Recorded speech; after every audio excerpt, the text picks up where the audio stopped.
Well, good morning from logging camp. Thanks for joining us today. I hope you're excited to learn a little something about life at logging camp. And my name is Steph Hampel. I'm the Public Programs Assistant Manager. I'm here with Christine Campo. She is the School Programs Manager and Educator.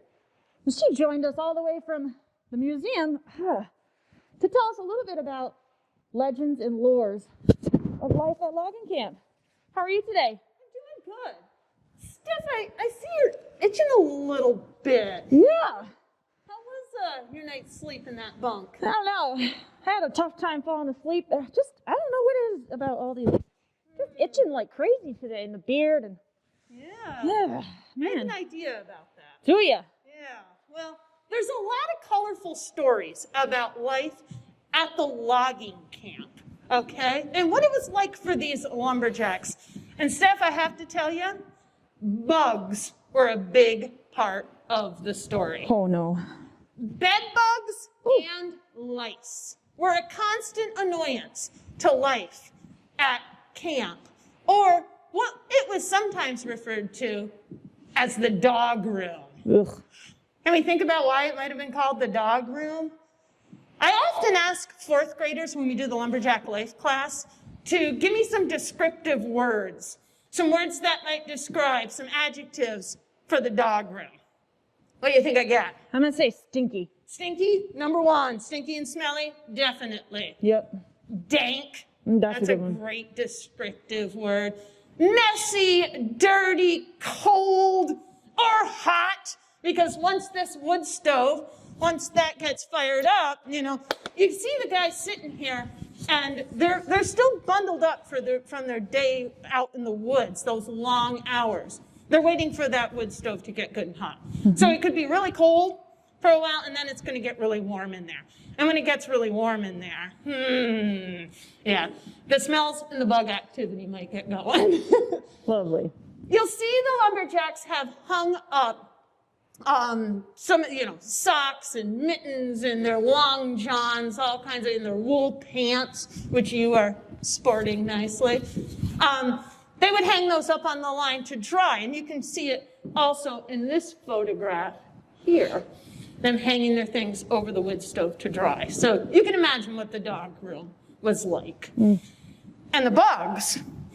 In fact, there's a story about a lumberjack from Tupper Lake with the great name of Romeo Arsenault.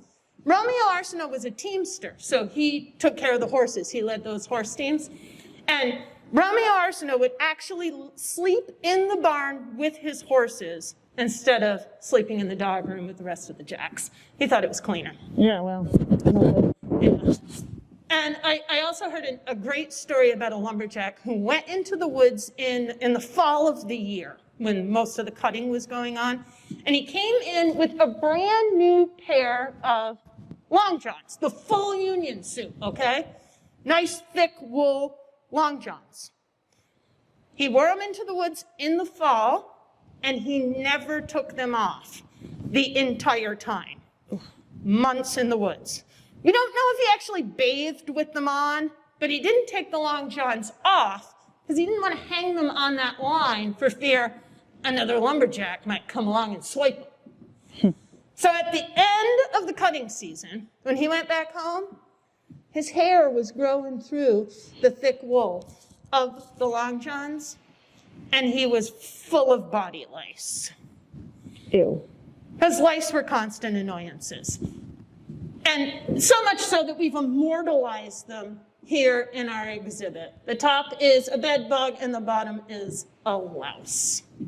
In lumberjack lore, those stories that they'd sit around and talk about, and all those lumberjacks trying to one-up each other with the best stories, bugs are often part of the story. There's one story that goes, the lice were so bad in that camp, we had to nail the stove down to keep them from walking off with it.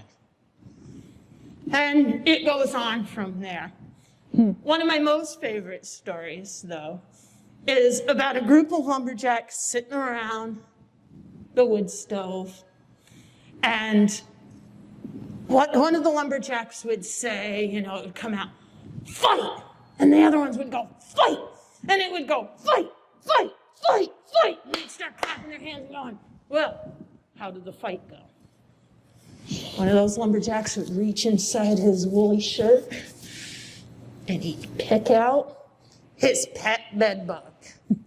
And he'd sit him down on the floor. And then another lumberjack across the way, he'd reach into his beard. Oh, you got a good one, Steph. Got a good one. Reach into his beard, get his pet bug and sit him down. And then they'd all sit around and they'd go, fight, fight, fight, fight. And those bed bugs would wrestle it out. Now that's one of those tall tales that I like to tell students and ask, how much truth do you think there is that? Can we train bed bugs? If only we could train them to Leave. Get out. It's so interesting, bed bugs, we've all heard that childhood, phrase, sleep tight, don't let the bed bugs bite. And for a long time, like when I was growing up, I didn't know what bed bugs were. They were an annoyance long ago, and sadly, they've made a resurgence. Some hotels have to deal with bed bug infestations. Ooh, yucky. So, lumberjack life in the dog room wasn't the cleanest, wasn't the most comfortable, but this was what it was for these lumberjacks that were working part-time in the woods. They'd go, they'd set up camp, they'd work for a while, and they had it's pretty primitive lodging, pretty primitive. They also didn't have a lot in the way of safety wear at this time. They were talking 19th century. Now, Steph, you're pretty tall, but those pants right there, they're a little short on you. Floods are coming. And they're not the pants of a short lumberjack, actually. What they would do with those wool pants is they would hem them up. They would or have somebody hem them up so that they wouldn't catch their axe on the hem of their pants. So they didn't have long pants. They were a little bit short, a little bit docked pants. The other thing to stay warm, wool was important to stay warm in the woods. It kept you warm, didn't absorb and soak to the skin if they got wet. And then the buff mittens, which I know you talked about in another one of the programs with Laura last week. We have a set of buff mittens, awesome set that got made for us for use in school programs. And you can see, here's a jack wearing those mittens right here. They were super warm. You wouldn't want to run an axe or a crosscut saw wearing these, but they did keep you warm afterwards, those nice, soft, fluffy mittens. Then you see a pair hanging up here on the line. So bugs both at camp and outside were part of lumberjack tall tales and lore. There's another story that goes, one of the lumberjacks would say, we were cutting trees in a swamp one time. Now you can imagine what it was like cutting close by a swamp. We were out there cutting trees, and we were cutting a great big tree 3 foot through on the stump. And we got it cut most of the way through, and it didn't topple over. And then we got it cut all the way through, and it still didn't topple over. So I climbed up that tree, and when I got to the top, I saw a whole swarm of mosquitoes holding that tree right up straight. Great big fellas.